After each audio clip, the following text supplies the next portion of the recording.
की जय। लोकसभा की सीमा भेंट पोखर तक है और आवाज आज दो में गूंज रही है। शेर करके पार और पोखर तक छोड़ दीजिए। भारत माता की जय। भारत माता की जय।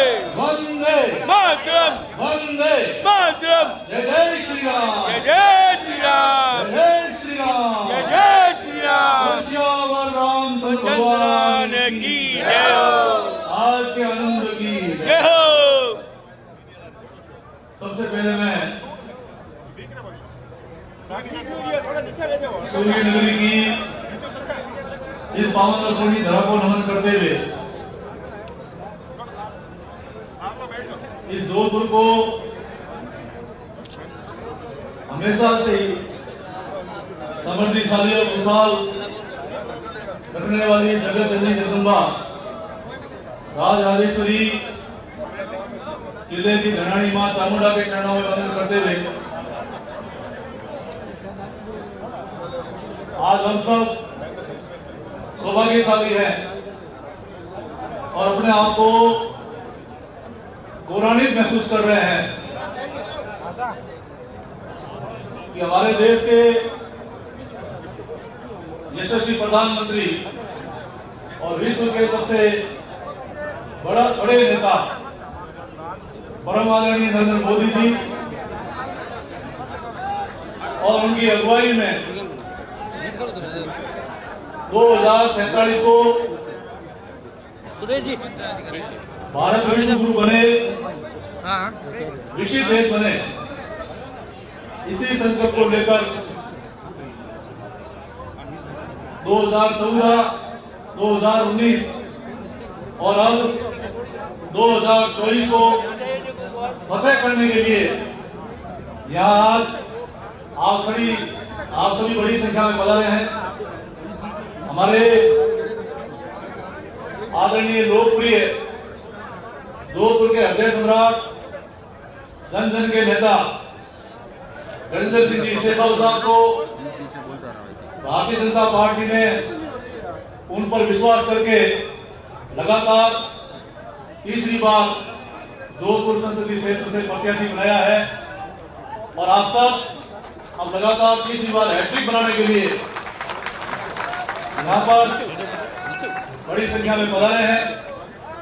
इसलिए मैं आदरणीय गजेंद्र सिंह जी शेखावत साहब का छोटा भाई होने के नाते यहाँ पधारे सभी देश एवं श्रेष्ठ कार्यकर्ताओं का मेरी ओर से और जोधपुर की ओर से बहुत बहुत स्वागत और अभिनंदन करना चाहता हूं। मंच पर विराजमान परम आदरणीय संत शिरोमणि 1008 श्रद्धेय प्रतापपुरी जी महाराज विधायक पोखरण, सम्मानीय संत शिरोमणि ओम जी महाराज, परम आदरणीय जसवंत सिंह जी बिश्नोई साहब, अभी हाल ही में कल ही आदेश मिला है और कैबिनेट मंत्री बने हैं। हम सब की तरफ से हमारे लाडले जसवंत सिंह जी बिश्नोई को हम बधाई और शुभकामनाएं देना चाहेंगे और साथ में जसवंत सिंह साहब के ऊपर बहुत बड़ी जिम्मेदारी है। बड़े तो सभी विधानसभाओं से प्रचंड बहुमत से जीतने वाले हैं, लेकिन अब 2 कैबिनेट मंत्री हैं नोनी से, आदरणीय जोगाराम जी पटेल साहब और जसवंत सिंह जी बिश्नोई साहब। पिछली बार 87,000 की बढ़त दी है, इस बार 1.5 लाख की बढ़त देनी है। आपके ऊपर अब डबल जिम्मेदारी बनी है और डबल इंजन की सरकार, वैसे डबल इंजन की सरकार है, फिर से हम डबल इंजन की सरकार बनाने जा रहे हैं, पर रोड़ी में डबल इंजन बन गया है। फिर भी कंपटीशन सहेजगढ़ और कोकण से भी आपका है, हम भी किसी से कम नहीं। ये में हम भी आपसे पीछे रहने वाले नहीं, लेकिन मुझे विश्वास है कि ये दोनों पहिए मिलकर रूढ़ी में एक तरफा कमल खिलाएंगे। हम सबको इस बात का विश्वास है कि जसवंत सिंह जी का स्वागत। आदरणीय हमारे सांसद राजेंद्र जी गहलोत साहब, पूर्व सांसद, हमारे आदर्श प्रदेश के उपाध्यक्ष आपको भी बधाई कि प्रदेश उपाध्यक्ष अब वो सब जोधपुर में जा रही है। प्रदेश उपाध्यक्ष बढ़िया आदरणीय नारायण जी पचारिया साहब अब मंच आप बहुत नॉट है, मंच हेठो है, सामान्य मंच सभी आइए।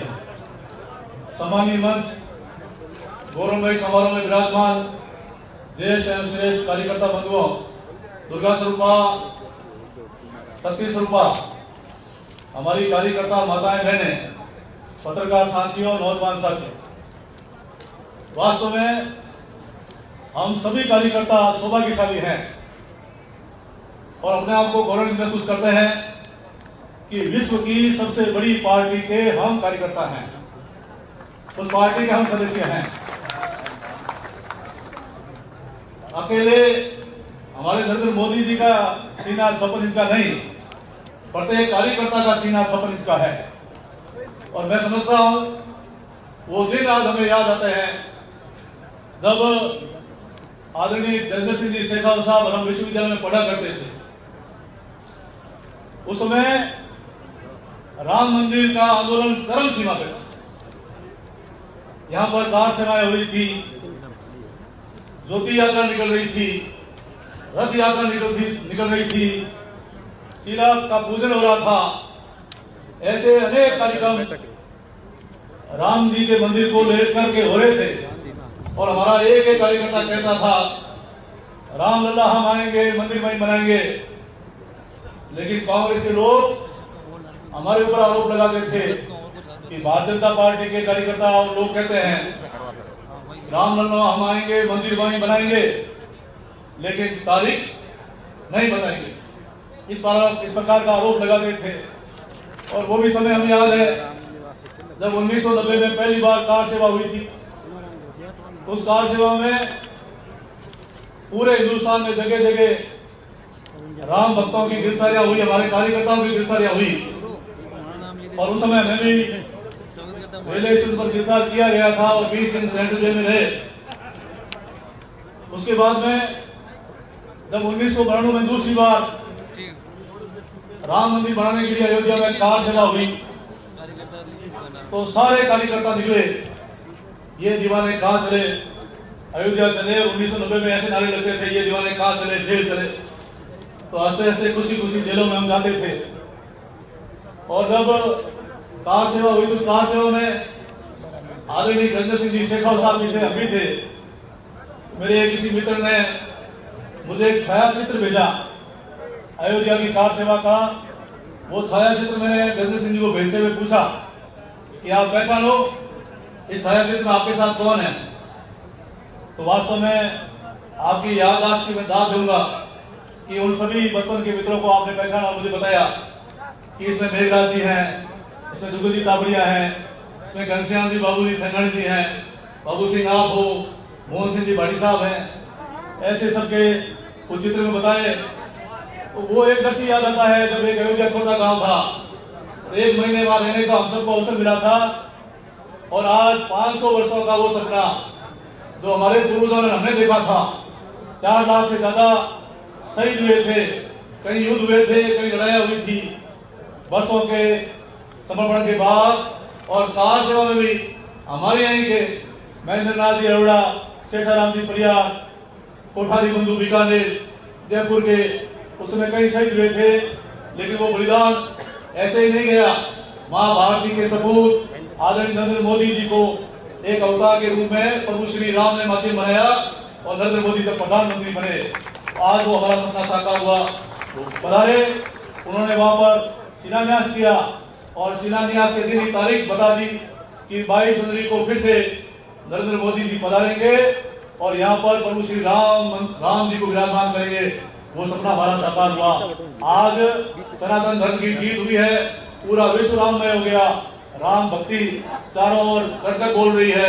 और अभी मुख्यमंत्री जी हम सबको वहां लगे तो वो दृश्य हमने देखा कि वास्तव में आज ये राष्ट्र मंदिर बना है, आज ये वर्ल्ड सिटी बनी है। और जिस मंदिर को, जिस दिवाली ढांचे को हमारे सामने रखा गया था, वहां पर प्रभु श्री राम का बहुत भव्य और विशाल मंदिर बनकर तैयार हो गया और रामलला वहां विराजमान हो गए।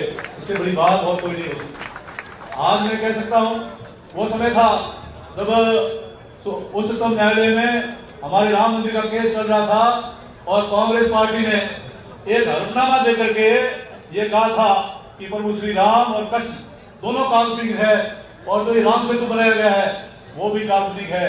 वो काल्पनिक कहने वाली कांग्रेस पार्टी जब राम मंदिर बनकर तैयार हो गया उनको न्योता भेजा गया और उस न्योता को भी उन्होंने ठुकरा दिया।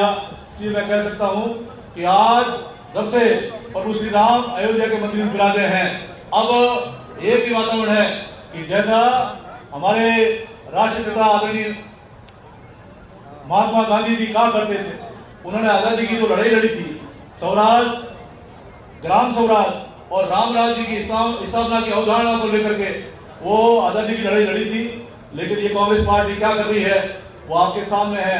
लेकिन जिन्होंने उनके नेतृत्व को ठुकराया है प्रभु श्री राम देख रहे हैं और आज मैं कह सकता हूं कि राम जी की कृपा से सब काम हो रहा है और राम राज्य आएगा, सुशासन आएगा, स्वराज आएगा और हम कह सकते हैं कि जो हमारे देश के प्रधानमंत्री जी का सपना है 2047 को हिंदुस्तान विकसित हो, हम तो प्रभु श्री राम के चरणों में प्रार्थना कर रहे हैं कि हमारा देश विश्व गुरु बने और 2047 को विकसित हो, तब तक हमारे देश के प्रधानमंत्री नरेंद्र मोदी ही रहने चाहिए। इसलिए मैं आज कह सकता हूं कि 2014 में जब मोदी युग शुरुआत हुई तो उससे पहले हमारा देश क्या था, उसके बाद क्या हुआ, आज आपको मैं कहना चाहता हूं कि जितनी सीटें 2014 में आई उससे ज्यादा सीटें 2019 में आई और आज पूरे हिंदुस्तान का प्रत्येक नागरिक ये कह रहा है कि जो राम को लाए हैं हम उनको लाएंगे और 2024 में प्रचंड बहुमत से 400+ सीटें आएगी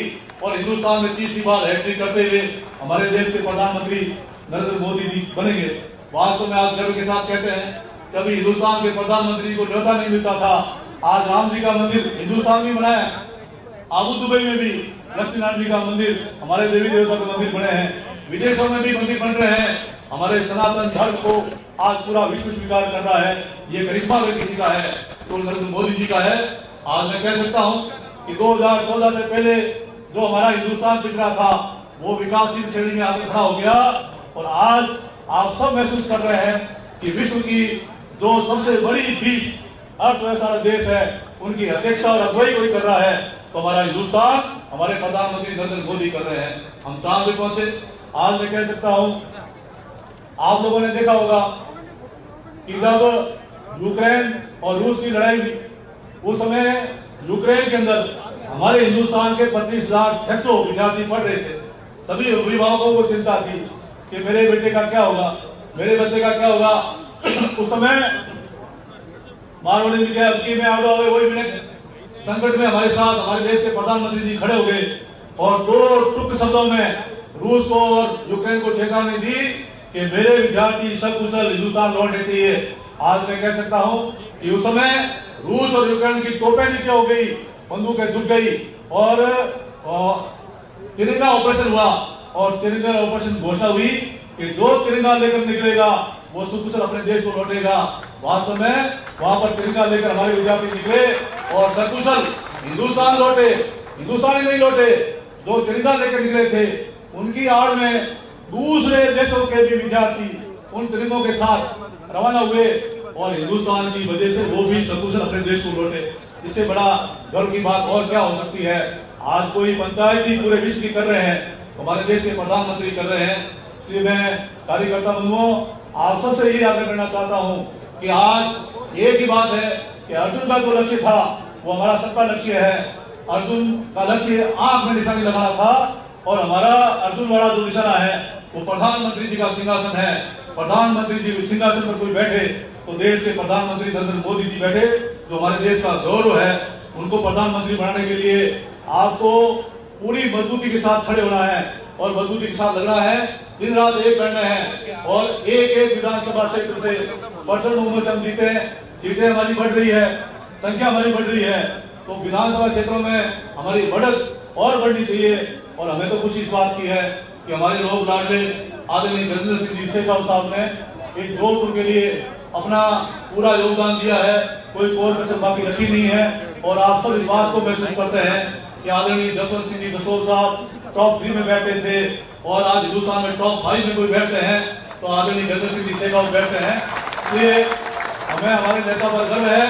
आप सभी से निवेदन है, ये बात हम जानते हैं, सबको पता है कि सरकार तो नरेंद्र मोदी जी की बढ़ेगी, लेकिन कुछ लोग ये भी कहते हैं कि एक सीट कम पड़ेगी तो क्या फर्क पड़ेगा, नरेंद्र मोदी प्रधानमंत्री बनेंगे। एक एक वोट की चिंता करनी है।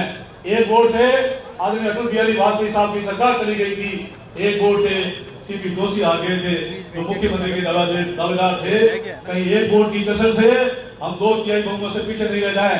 ये 5 साल का ड्रीम प्रोजेक्ट है।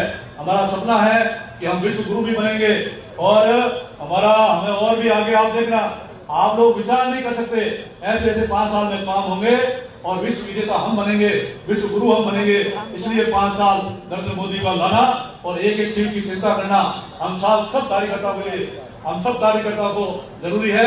इसलिए आप सब लगे और प्रचंड बहुमत से गजेंद्र सिंह जी शेखावत साहब को आप जिताएं।